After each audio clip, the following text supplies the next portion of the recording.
Upright sleeve wrinkle. Styling DIY accessory. How to do this hanging shot pose. To give enough fabric space for the pleats of the sleeves, I only install a section of telescopic rod on the arm, and then install a metal elbow pipe below. To bend the arm, put on the foam tube. Finally, install the cuff plug. To fix the cuffs, the telescopic rod can adjust the length of the arm.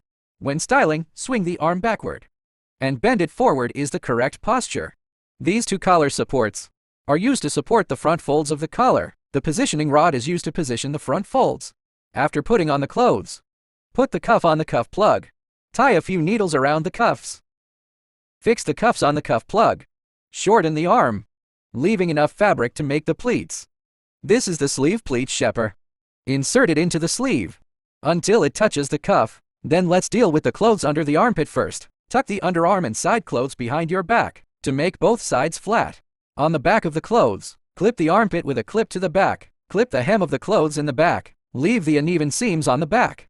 Put your arm back, then bend the elbow inward and forward. Then we'll deal with the folds. Use your fingers from bottom to top, and let the fabric close to the foam edge of the creaser, and slightly straighten it. It's easy to liquefy the side later. Try to make the inside of the arm flat. Here, only the top one of the creaser protrudes. As long as it's flat, in the upper part, we can directly remove the wrinkles later. Okay, 7 points for styling, and 3 points in post-production. I believe most photographers can accept it.